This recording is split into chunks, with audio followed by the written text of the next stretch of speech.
Hey, Dr. Eisen. This is my final presentation for our Honors 101 class. Please excuse my voice. I was screaming a lot at the Black Lives Matter rally. I was leading a bunch of the chants, so it was a great time, but please excuse the voice. That's my little foreword. But yeah, I hope you enjoy.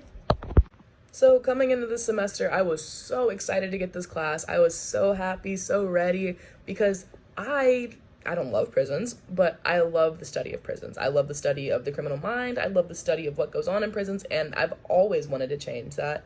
It's always been a huge passion for me ever since I really started learning about psychology and what goes on in prison. And so I came into this and I was like, you know what? I'm ready.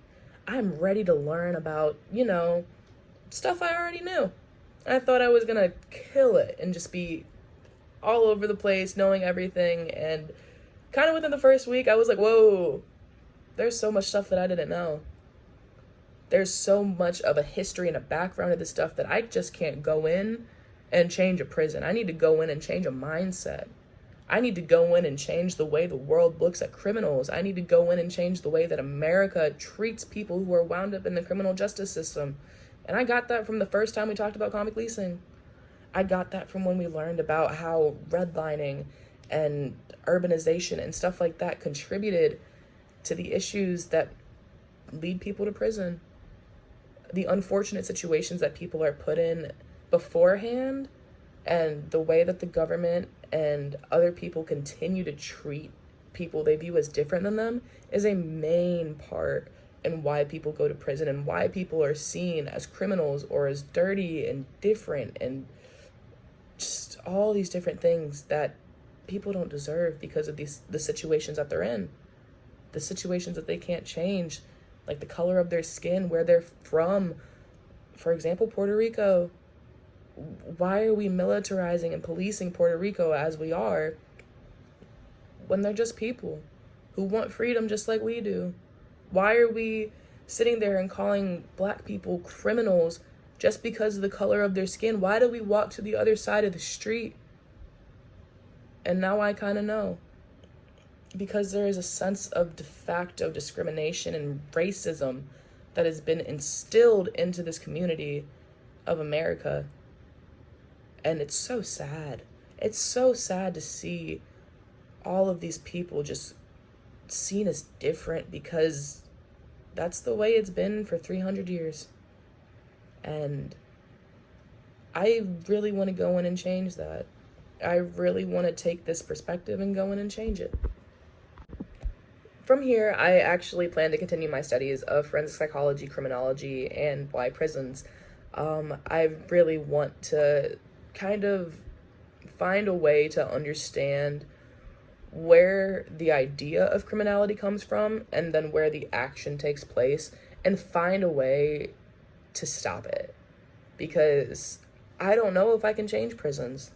I don't know if I can sit there and tear down an entire system by myself, but you know what I can do? I can change one person's life at a time. I don't care if that person is in prison while I'm talking to them, if they're a child struggling with something. I don't care if it's someone who's been out of prison for 20 years and they still need help.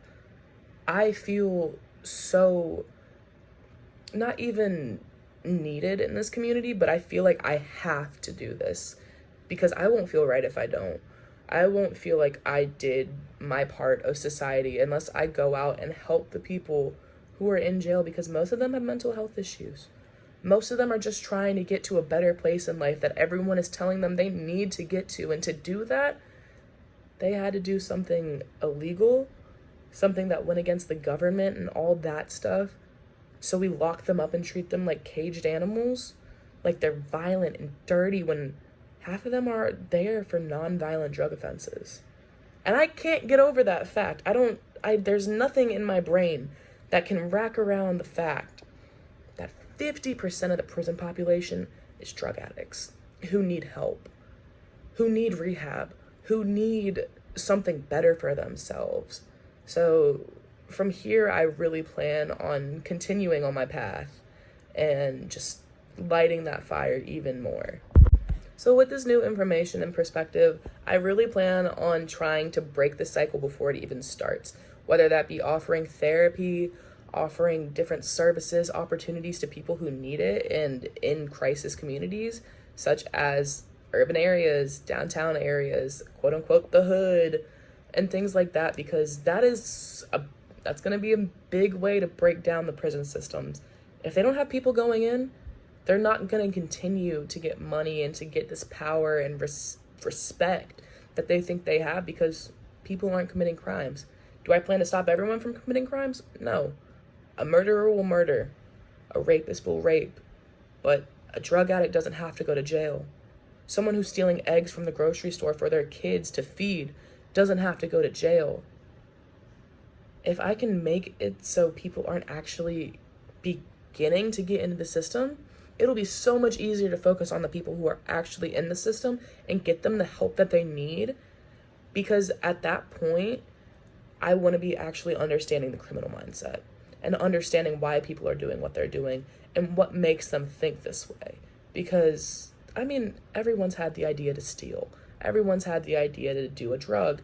Everyone's had the idea to do something, to go above the speed limit. But why do people murder? Why do people traffic drugs? Why do people traffic human beings? And that is something that I really, really want to learn about. So kind of after I do like my little justice work and working with communities who need my help, I do plan to actually go in and study criminals and people who I will personally label as dangerous to society and who have done crazy stuff, who are dangerous, and I don't want to say they deserve to be locked up in prison and treated the way that they do, but they don't need to be a part of the greater society if they're going to harm everyone around them. And then after that, once people are out of prison and they're showing that they are trying to get better, because most people want to get better at first. Most people want a job, want a house. They don't want to go back into prison. They don't want to go back into jail. It's traumatizing. It causes PTSD. So I want to create programs where people can actually do something after prison instead of getting right back into the life that they were leading.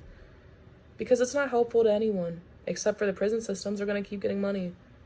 But I want to see people thrive. I want to see people feel good. And I want to understand why people do what they do. Because it helps me.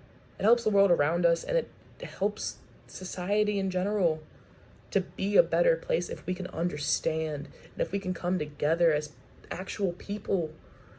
And if we can't, I have no idea where we're going to go or what's going to happen. But I know that with this new information and this perspective, that this fire has just been lit inside of me to fight for every single person who is being discriminated against because of stuff they can't control. And I plan to do this until the day I die.